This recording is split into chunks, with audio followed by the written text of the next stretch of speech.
ঢাকা ভার্সিটির নতুন একজন ভিসি দিয়েছে আজকে, যার চেহারার মধ্যে দাঁড়িয়ে আছে এবং সম্ভবত একটা ইসলামী সংগঠনের সাথে জড়িত আছে, আমি নিশ্চিত না। এটা নিয়ে পর্যন্ত নাস্তিক বেঈমানরা লেখালেখি শুরু করেছে, মেয়েদের পড়ালেখার দিন শেষ, এখন এই ভিসি নারীদেরকে বিশ্ববিদ্যালয়ে ছাড়া করবে আর ছেলেদেরকেও হয়তো বোরকা পরে সামনে বিশ্ববিদ্যালয়ে ঢুকতে হবে। মানে ইসলাম ফোবিয়া কাকে বলে?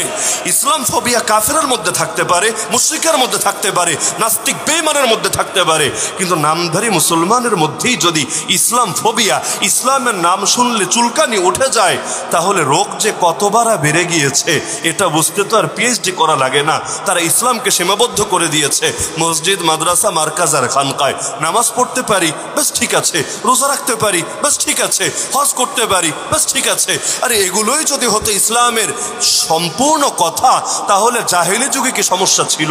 মক্কায় কি সেই জাহেলি যুগেও হজ পালন হতো না? এমনকি জাহেলি যুগেও মানুষ কি ইবাদত বন্দেগী করতো না? এই যে আল্লাহ রসুল হেরা গুহায় গিয়ে মাসের পর মাস, বছরের পর বছর দীর্ঘ ইবাদত বন্দেগী করলেন, কেউ তো গুহায় গিয়ে আল্লাহ রসুলের গায়ে হাত তুললো না, আল্লাহ রসুলের ইবাদতে বাধা দিল না। এমনকি রোজা, ইতিহাস পড়লে দেখবেন রোজা শুধু আমাদের ধর্মেই আছে এমন না, অতীত থেকে এমন কোনো ধর্ম নাই যেই ধর্মে রোজা নাই। এমনকি মক্কার মুশরিকরা তারা তাদের সেই জাহেলি জামানায় পর্যন্ত এই সিয়াম, এই রোজার বিধানটা পালন করত। তাহলে অনেক বিধানই তো এমন যেগুলো আগ থেকেই চলতো। মানবতার সেবা, মানবতার সেবাকে জাহেলি যুগে হতো না। তারা হাজিদেরকে জমজমের পানি পান করাতো। আল্লাহ রাসূল সেই সামাজিক সংগঠনও গড়ে তুলেছিলেন, হিলফুল ফুজুল। এটাও তো ইসলামের আগের কথা, সেই জাহেলি জামানার কথা। তখনও তো কেউ বাধা দেয় নাই, পথে কাটা বিছায় নাই। তাহলে ইসলাম মানে যদি হয় শুধু নামাজ, ইসলাম মানে যদি হয় শুধু রোজা, ইসলাম মানে যদি হয় শুধু হজ, ইসলাম মানে যদি শুধু হয় যাকাত, ইসলাম মানে যদি শুধু হয় আত্মমানবতার সেবা, তাহলে আল্লাহ রসুলকে অতীতের 40 বছরে পিটালো না কেন? তার গায়ে কেউ হাত তুললো না কেন? তাকে গালি দিল না কেন? যেই মাত্র তিনি বললেন লা ইলাহা ইল্লাল্লাহ, অমনি সবাই তেলে বেগুনে জ্বলে উঠলো।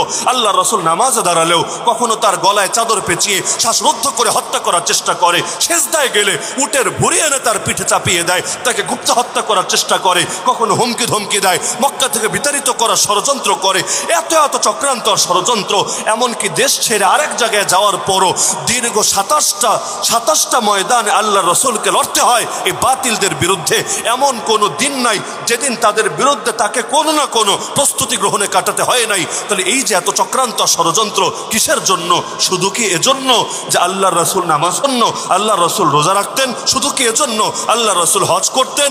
আরে সেই জাহেলি যুগে আবু জাহাল যখন প্রস্তাব নিয়ে এসেছিল আবু তালেবের কাছে, আরে তোমার ভাতিজাকে ঠেকাও, সে কি চায় তাকে খুলে বলতে বলো। যদি নারী চায় কত সুন্দরী নারী রাখবে, আরবের সবচাইতে সুন্দরী নারীর সঙ্গে বিয়ে দেব। যদি সম্পদ চায় কত সম্পদ লাগবে, সম্পদের পাহাড় বানিয়ে দেব। যদি ক্ষমতা চায় তাও বলে ফেলুক, তাকে দারুন নদওয়া নামক পার্লামেন্টের মেম্বার বানিয়ে নেব। আর যদি তার জিনে ধরে তাও বলুক, ভালো কবিরাজ ডেকে এনে চিকিৎসা করাবো। নাউযুবিল্লাহ বলবেন না? 4 প্রস্তাব দিল আবু তালেবের কাছে। আবু তালেব ডাকালেন, ভাতিজা দেখো তোমার এলাকার মুরব্বীরা কি বলছে, একটু শোনো, তোমার কি মন্তব্য তুমি জানাও। আল্লাহ রাসূল স্পষ্ট বললেন, আজও এই বাণী স্বর্ণাক্ষরে লিখিত, ফাওয়াল্লাহি লা ওয়াদাউ শামসা ফি ইয়ামিনি ওয়াল কমারা ফি ইয়াসারি আলা আন আতরুকা হাদাল আমরা মা তারাকতুহু হাত্তা ইউযহিরাহুল্লাহ আও আহলিকা দুনাহু। ওরে চাচা, আল্লাহর নামে কসম করে বলছি, ওরা যদি আমার ডান হাতে আকাশে সূর্য এনে দেয়, বাম হাতে আকাশের চাঁদটাও এনে রাখে, তবুও তো আমি এই আদর্শ ছাড়বো না যতদিন না আল্লাহ এই জমিনের বুকে হয়তো ইসলামকে বিজয় করেন অথবা আমি শহীদ হয়ে যাই।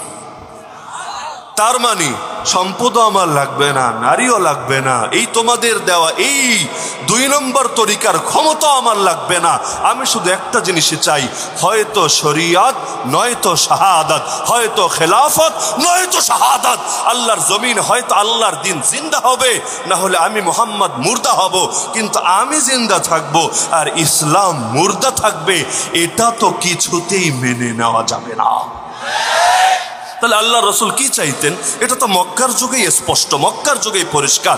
এমনকি বার্তা এতটা পরিষ্কার, আরে এখন তো মুসলমানকে বয়ান করে বোঝানো লাগে, ওই যুগে কাফেররাও বুঝতো নিজের থেকে। কিভাবে? আপনারা সহিহ বুখারী খোলেন, বুখারী শরীফের বাংলা অনুবাদ যদি দেখেন, দেখবেন প্রথম অধ্যায়ের মধ্যেই, বাদুল ওয়াহি অধ্যায়ের মধ্যেই লম্বা একটা হাদিস আছে, যেখানে সম্রাট হিরাক্লিয়াস, তৎকালীন রোম সম্রাট হিরাক্লিয়াসের সঙ্গে সেই মক্কার কুরাইশের নেতা আবু সুফিয়ানের সাক্ষাৎ হয়েছিল। সম্রাট হিরাক্লিয়াস আবু সুফিয়ানকে অনেকগুলো প্রশ্ন করেছিল আল্লাহর রসুল কেমন, এটা যাচাই বাছাই করার জন্য। সে যখন দীর্ঘ কথাবার্তা হয়েছে, সব কথা শেষে স্পষ্ট বলেছে, শোনো আবু সুফিয়ান, তুমি যা কিছু বললা, যদি তোমার সবগুলো কথা সত্য হয়, সেদিন বেশি দূরে না যেদিন এই নবী এসে আমি আমার পা রেখেছি যেই মাটিতে, সেই মাটিরও মালিক হয়ে যাবে। তাহলে খ্রিস্টান হওয়ার পর সে স্পষ্টভাবে বুঝেছিল, কেউ বয়ান করে বোঝায় নাই, বই দিয়ে দিয়ে বোঝাতে হয় নাই, শুধু আল্লাহর নবী যে দুনিয়াতে বাস্তবে এসেছেন এটা শোনার দ্বারাই এতটা নিশ্চিত হয়েছে, বুঝে ফেলেছে ওই দিন বেশি দূরে না যেদিন গোটা দুনিয়ার মালিকানা তার হাতে চলে যাবে। কারণ আল্লাহ রসুল স্পষ্ট বলেছেন, ইন্নাল্লাহ জাওয়ালিয়াল আরদ, নিশ্চয়ই আল্লাহ গোটা পৃথিবীকে আমার সামনে সংকুচিত করে তুলে ধরেছেন। ফারাআইতু মাশারিকাহা ওয়া মাগারিবাহা, পৃথিবীর পূর্ব থেকে পশ্চিম, মানে একদিকে বাংলাদেশ আর একদিকে আমেরিকা, গোটা দুনিয়া নিজ চোখে আমি দেখেছি। ওয়াইন্না মুলকা উম্মতি সায়াবলুগু মা যুইয়ালি মিনহা, নিশ্চয়ই আমার উম্মতের রাজত্ব শীঘ্রই পৌঁছে যাবে ওই পর্যন্ত যতটুকু আল্লাহ আমার সামনে সংকুচিত করে তুলে ধরেছেন। তাহলে নবীর বার্তা থেকেই তো ক্লিয়ার যে ইসলাম এসেছেই, নবী এসেছেনই জমিনের বুকে ইসলামকে বিজয় করার জন্য। বলবেন কেন? ইসলাম বিজয়ী না হলে কি সমস্যা?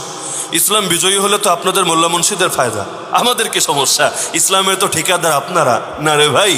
ইসলাম বিজয়ী হলে হুজুরদের ফায়দা শুধু না, বরং ইসলাম বিজয়ী হলে খালি মানুষেরই ফায়দা না, ইসলাম বিজয়ী হলে জীবজন্তুরও ফায়দা। কারণ ইসলামের বিজয়ের সঙ্গে আল্লাহর ওয়াদা, আসমানের বরকতের যত দরজা, জমিনের বরকতের যত দরজা, আল্লাহ বলেছেন যদি জনপদবাসীরা ঈমান আর তাকওয়াকে আঁকড়ে ধরে তবেই আসমান আর জমিনের বরকতের সব কয়টা দরজা আমি খুলবো।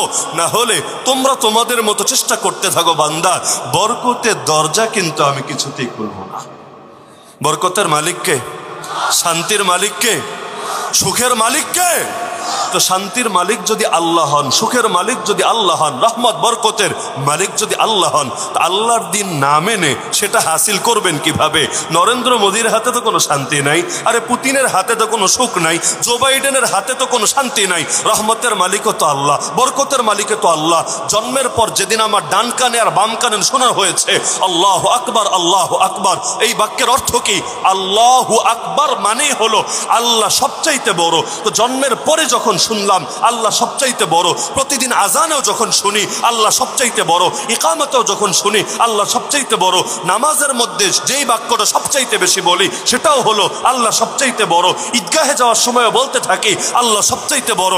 এমনকি যেদিন আমার চূড়ান্ত বিদায় হবে, আমার লাশটাকে সামনে রেখে তখন ইমাম কিন্তু এই বাক্যটাই বলবে আল্লাহ সবচাইতে বড়। তো যেই মুখ দিয়ে বললাম আল্লাহ সবচাইতে বড়, যে কান দিয়ে শুনলাম আল্লাহ সবচাইতে বড়, যে দিল দিয়ে বুঝলাম আল্লাহ সবচাইতে বড়, এখন সেই মুখ দিয়ে কিভাবে বলি আমেরিকা বড়, ইসরায়েল বড়, চীন বড়, রাশিয়া বড়, ইন্ডিয়া বড়, মোদি বড়, অমুক বড়, তমুক বড়, হিন্দুত্ববাদী বড়, নাস্তিক বড়, সেকুলার বড়, আরে কাফেররা বড়। আল্লাহর কসম, যে মুখ দিয়ে আল্লাহকে বড় মেনেছি সেই মুখ দিয়ে কোনো বাতিলকে, কোনো তাগুতকে বড় বলতে রাজি না।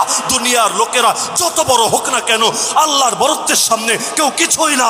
এজন্য আল্লাহ যার সঙ্গী হয়ে যায়, দুনিয়ার 2 পয়সার বাতিল তারা লাগে না।